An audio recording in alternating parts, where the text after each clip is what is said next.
स्टेशनच्या हद्दीत दिनांक 6 जून रोजी रात्रीच्या वेळी जेव्हा आपली नाकाबंदी चालू होती, या नाकाबंदी दरम्यान आपल्याला एक ट्रक जाताना आढळून आला. त्याच्या जवळ गेलो असता त्याच्यातून पाण्याचा आवाज येत होता. त्याच्यामुळे संशयास्पद वाटल्याने आपण पाहणी केली असता त्याच्यामध्ये आपल्याला मासे वेगवेगळे याचे आढळून आले आणि नंतर आपण त्याबाबत अधिक माहिती घेतली असता आपल्याला कळाले की त्यामध्ये जे भारतात आणि महाराष्ट्रात बंदी घातलेला मांगूर मासा आहे यांची वाहतूक केली जाते. याच्यानंतर आपण सदर ट्रक चालक याला चौकशीसाठी ताब्यात घेतलेला असून गुन्हा दाखल करण्याची प्रक्रिया चालू आहे. आपण जो ट्रक ताब्यात घेतला त्याच्या जवळपास 4.6 टन ज्याची किंमत अंदाजे बाजार किंमत 4,60,000 रुपये आहे असे मांगूर मासा जप्त केलेला आहे आणि ही वाहतूक भिगवण येथून त्याने जे मासे आहेत ते भरून गाडी घेऊन तो मध्य प्रदेशात चाललेला होता अशी त्याच्याकडून माहिती मिळालेली आहे. मांगूर मासा हा खरं पाहायला गेलं तर इन्व्हेजिव्ह स्पेसीज म्हणतो आपण.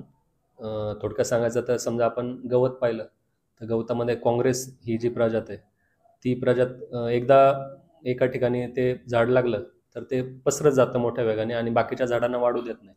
त्याप्रमाणे मांगूर माशाची प्रजात आहे आणि याच्यामध्ये जर मांगूर माशाचे प्रमाण एखाद्या ठिकाणी वाढले तर त्याच्यानंतर तिथे कोणत्याही दुसरी माशाची प्रजात जिवंत राहत नाही किंवा त्यांची वाढ होऊ देत नाही आणि त्याबरोबरच हा मानवी आरोग्याला देखील अपायकारक असतो आणि हा मासा पाण्याबाहेर देखील जिवंत राहू शकतो आणि त्याच्यामुळे या माशाची किंमत कमी असल्यामुळे त्याची अवैधरित्या लागवड करून त्याची विक्री केली जाते. हा जो मांगूर मासा आहे याचा उपयोग खाण्यासाठीच केला जातो आणि हा म्हणजे विक्री करण्याच्या उद्देशाने आणि खाण्याच्या उद्देशानेच त्याची वाहतूक केली जात होती. परंतु जे आम्ही माहिती घेतली त्याच्यानुसार सदरचा मासा आरोग्याला देखील धोकादायक असतो आणि त्याचप्रमाणे पर्यावरणाला देखील धोकादायक असतो. त्यामुळेच भारत सरकारने आणि महाराष्ट्र सरकारने यावर बंदी घातलेली आहे आणि अशा अवैध माशांची वाहतूक होत होती त्याच्यामुळे आपण त्यांच्यावर गुन्हा दाखल केलेला आहे आणि जे या माशाची लागवड करत होते जे त्याचे शेततळ्याचे वगैरे मालक आहेत त्यांच्यावर देखील गुन्हा दाखल करून जे याचा व्यापारी जो आहे त्याच्यावर देखील आपण गुन्हा दाखल करत आहोत.